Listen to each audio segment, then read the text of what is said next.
దేవునికి మహిమ కలుగును గాక. కూడి వచ్చిన వినుచున్న మీ అందరికీ ప్రభు పేట వందనాలు. మరణాత.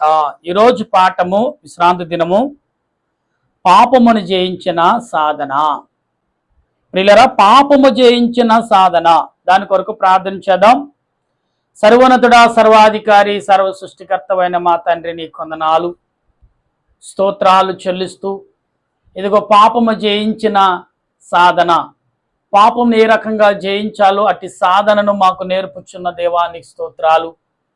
నీ దాసుడైన నేను ప్రభు అట్టి సాధనముతో నీ వాక్యమును చేతపట్టి నీ ఎదుట, నీ బిడలి ఎదుట నిలుచున్నాను. నిలుచున్నది నేనే గాని మాట్లాడేది నీవే. నీ బిడలతో మీరే మాట్లాడమని, నీ ఆత్మ నడిపింపు, నీ సన్నిధి కాపుదలతో వర్ధిల్లి చేయమని, నీ రక్షణ ఆదరణ, రక్షణ కాపుదలను సహాయముగా సమకూర్చి మహిమ పొందమని దేవా, నీ దాసుడైన నన్ను నీ సెలవు చాటును మరుగుపరిచి నా కంఠ స్వరం మీరు నాయన వాడుకోమని, మీరును పరిశుద్ధులు, దేవదూతలు, సెరేబులు, కరేబులు, 24 పెద్దలు, 4 జీవులు, 12 ఆత్మలకు ఆదరణ తోడుగా ఉంచి మహిమ పొందమని క్రీస్తు ప్రభువు నామమున అడుగుచున్నాను పరమ తండ్రి, ఆమేన్. మన తండ్రి అయిన దేవుని సహాయము తోడుగా ఉండి ముందుకు నడిపించునుగాక, ఆమేన్. ప్రభునందు ప్రియా దేవుని బిడలరా, పాపమును జయించిన సాధన. పాపాన్ని ఏ రకంగా జయించాలో ఆదికాండము 3వ అధ్యాయం మొదటి నుండి మనం కొన్ని మాటలు చదువుకున్నప్పుడు ఇక్కడ కనబడుతున్నాయి. దేవుడైన యెహోవా చేసిన సమస్త భూ జంతువులలో సర్పము యుక్తిగలదై ఉండెను. ప్రియులారా, సాతానుగాడు యుక్తిగలదై ఉన్నాడు. అంటే దానిని జయించాలని సాధనం చేయాలి. అదే 3వ అధ్యాయము ఆదికాండం 24వ వచనం చదువుతున్నప్పుడు, అప్పుడు ఆయన ఆదామును వెళ్ళగొట్టి, అంటే ఇక్కడ ఏదోను తోటకు తూర్పు దిక్కున కెరేబులను, జీవవృక్షముకు పోవు మార్గమును కాల్చుటకు ఇటు అటు తిరుగుచున్న ఖడ్గ జ్వాలను, దేవునికి స్తోత్రం. అంటే యుక్తి గలవాడు పాపములో పడవేశారు కాబట్టి ఇప్పుడు ఆనాడు మన పితరులైన వారిని పాపంలో పడవేశారు కాబట్టి ఇప్పుడు మనం సాధనం చేయవలసి వస్తుంది. లేకపోతే మనం సాధన చేసే పని ఉండదండి. ఎందుకంటే ఆల్రెడీ మన పితరులు పరిశుద్ధులుగా ఉంటే మనకు అటు అవకాశం ఉండదని దేవుని వాక్యం చెప్తుంది. అంటే సాతానుగాడు పాపము చేయుచున్న ఈ క్రియలను ఎలాగ మనం జయించాలో ప్రభు మనకు చెప్తున్న వాక్యమును మనం తెలుసుకుందాం. యోహాను సువార్త 1వ అధ్యాయం 29వ వచనంలో రాయబడుతున్న మాటలు మనం ఒకసారి చదివి ఉండాలి. ఎలాగున్నాయి ఈ మాటలు అంటే, మరువడు, మరునాడా మరువుడా, మరనాడు యోహాను యేసుని యొద్దకు రాగా చూచి, ఇదిగో లోక పాపమును మోసుకుని పోవు దేవుని గొర్రెపిల్ల, మా వెనకకు ఒక మనిషి వచ్చుచున్నాడు అని ఆయన నాకంటే ప్రముఖుడు గనుక నాకంటే ముందుంటి వాడాయనని నేనెవరిని గూర్చి చెప్పుతునో ఆయనే యేసుక్రీస్తు ప్రభు గురించి. అంటే పాపం అనే సాధనము చేయటకు వచ్చిన దేవకుమారుడు, మనం నరుడుగా వచ్చిన వాడు ఈయనే అని యోహాను గారు ఇక్కడ మనకు సెలవిస్తున్నారు. ప్రభునందు ప్రియా దేవుని బిడ్డలారా, యోహాను గారు చెప్పుచున్న మాటలు ఆ రకంగా ఉండి, యోహాను మొదటి పత్రిక చూడండి, ఇక్కడ 1వ అధ్యాయము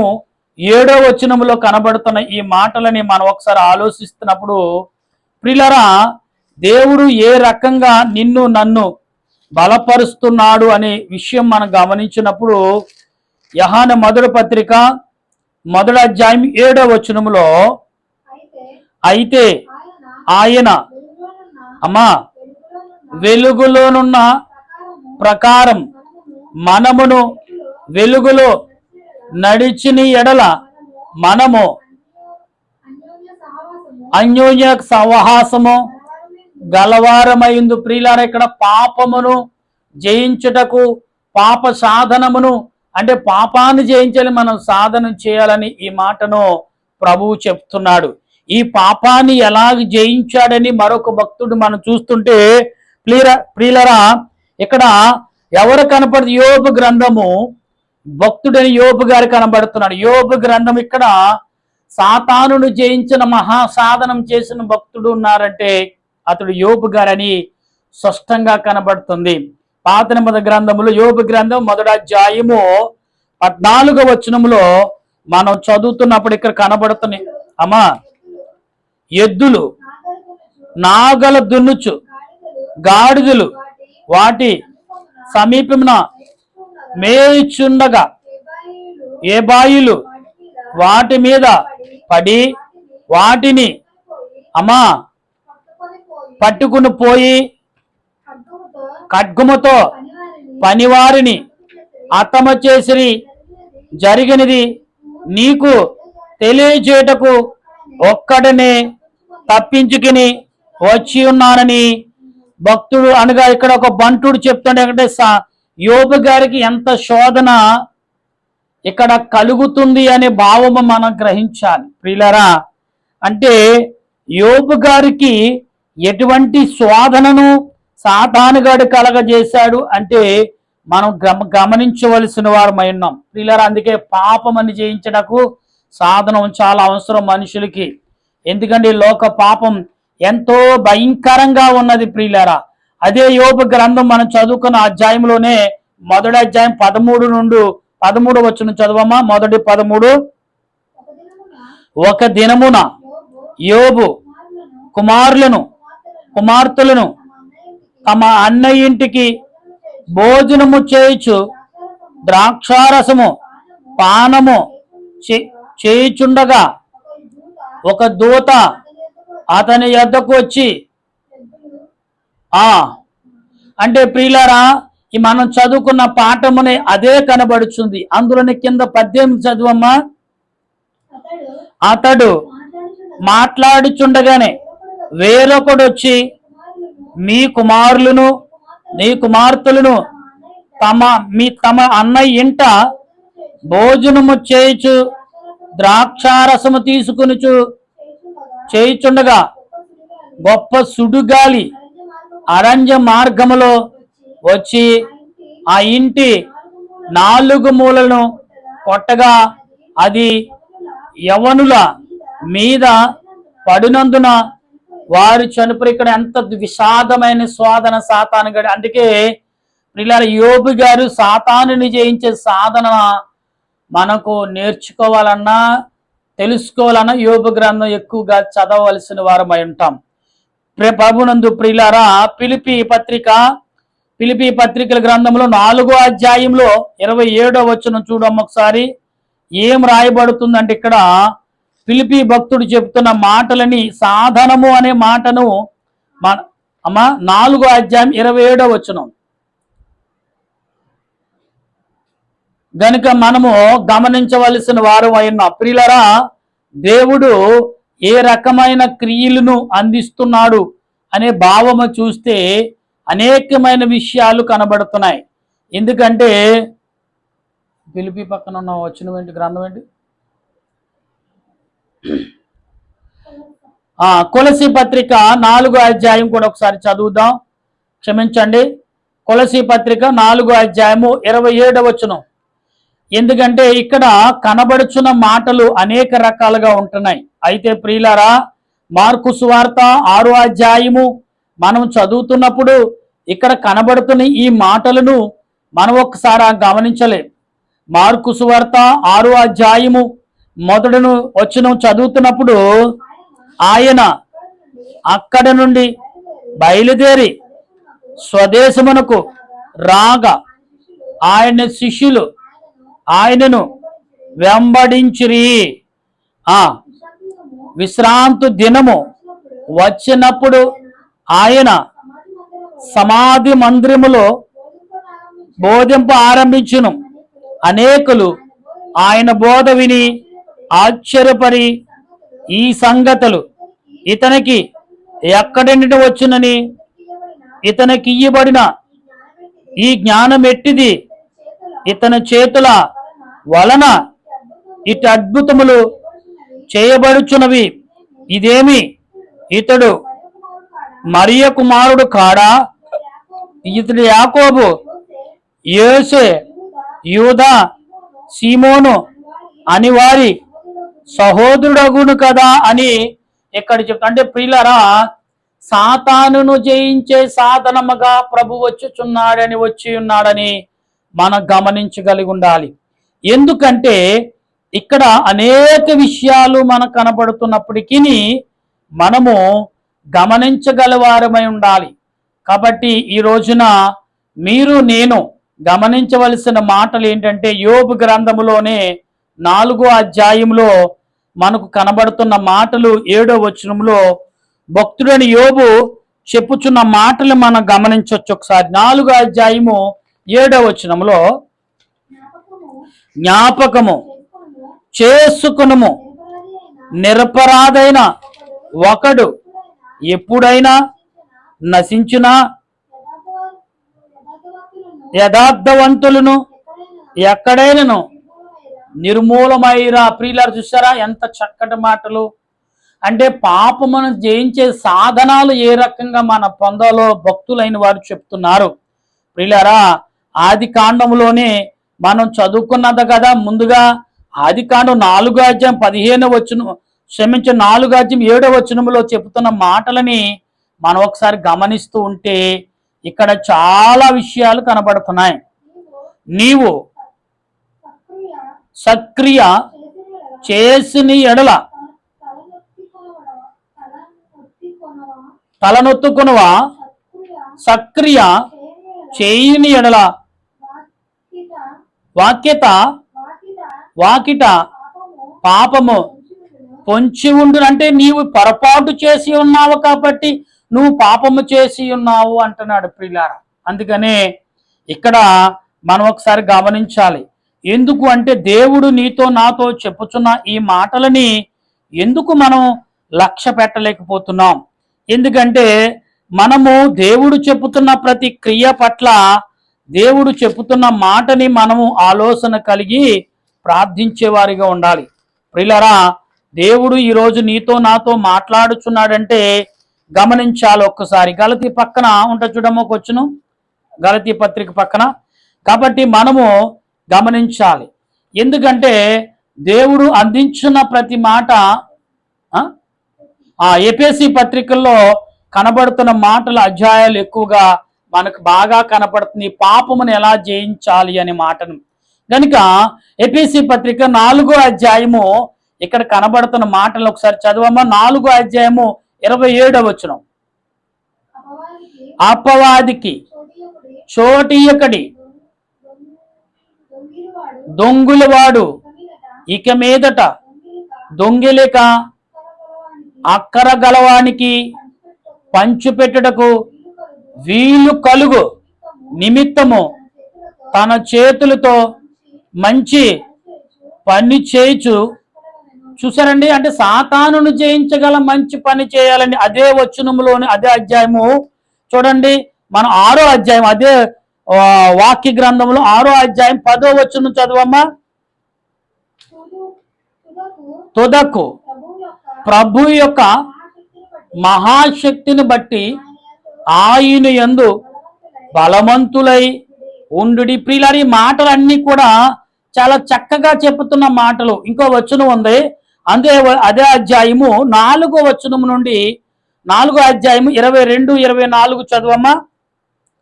ఇక్కడ కనబడుతున్న మాటలని మనం గమనిస్తూ ఉంటే, కావున మునుపటి ప్రవర్తన విషయములు అయితే మోసకరమైన దురాశ వలన చెడిపోవు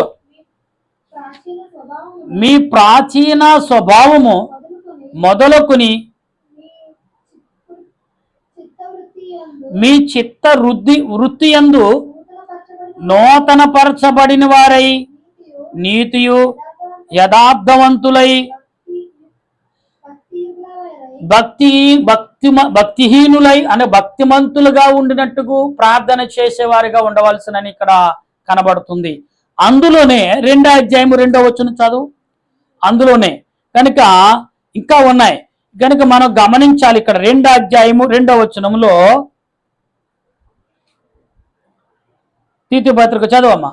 2వ అధ్యాయం 2 అదే, మీరు వాటిని చేయొచ్చు వాయుమండల సంబంధమైన అధిపతిని అనగా అవేదులైన వారిని ఇప్పుడు ప్రేరేపించు శక్తికి అధిపతిని అనుసరించి ఈ ప్రపంచ ధర్మము చొప్పున మునుపు దేవుని అంటే ప్రియులారా, దేవుడు ఆదిలో మనము సాతానుగాడు ఏ రకంగా ఆదామును అవ్వను మోసం చేశాడో దానిని జయించుటకు సాధనముగా మనం తయారవమని ఈ వచనాలు ఇంకా ఉన్నాయి. వచనాలు హెబ్రీ పత్రిక 12వ అధ్యాయం 22వ వచనమును, అలాగే ఇప్పుడు మనం చదువుకున్న తీతు పత్రికలోనే చదువుకున్న వచనాల్లోనూ, ప్రియులారా యోబు గ్రంథం 11వ అధ్యాయము 13, 19 వరకును, అలాగే రోమా పత్రిక 6వ అధ్యాయము 11వ వచనము కూడా చెబుతున్న మాటలు కనబడుతున్నాయి. అంటే ఇదంతా కూడా పాపమును జయించే సాధనము. ఈ పాపమును జయించే సాధనము ఎలాగున్నదంటే ప్రియులారా, చాలా దృఢముగా మనం పాపము జయించవలసిన వారమై ఉన్నాం. గనుక ఈ పాపము జయించే సాధన ఎటువంటిదంటే ఆత్మ సంబంధమైన ప్రార్థన కలిగి ఉండాలి, ఆత్మ సంబంధమైన రూపము కలిగి ఉండాలి, ఆత్మ సంబంధమైన విధేయత కలిగి ఉండాలి, ఆత్మ సంబంధమైన ప్రేమ కలిగి నువ్వు ప్రార్థించేవాడిగా ఉండాలి. అందుకే ఏమండి, పాపము జయించే సాధన. ఈ సాధన ముందుమూరు దేవదాసయ్య గారు ఎంతో చక్కగా దాన్ని జయించగలిగారు. అందుకే సాతానా వచ్చావా అయితే రమ్ము అని ఆహ్వానించేవారంట.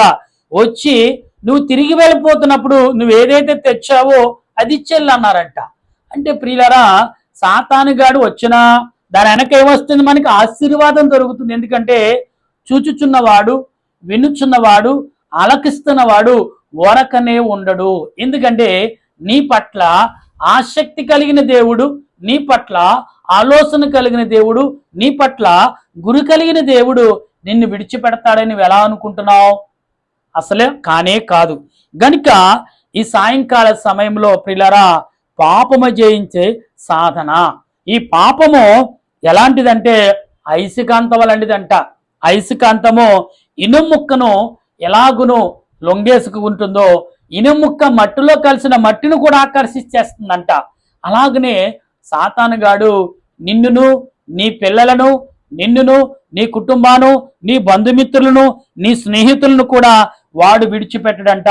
అవకాశం దొరికింది నీ ద్వారా మీ బంధుమిత్రులందరూ కూడా వాడు వైపుకు తిప్పుకుంటాడంట. అందుకనే పిల్లరా, మరి దావీదు కీర్తన గ్రంథకర్త అన్నాడు కదా, దుష్టుల ఆలోచన చొప్పున నడవక పాపులు కూర్చుండు చోటను కూర్చోక యెహోవా ధర్మశాస్త్రమును ధ్యానము చేస్తున్న వాడు ధన్యుడు అన్నాడు.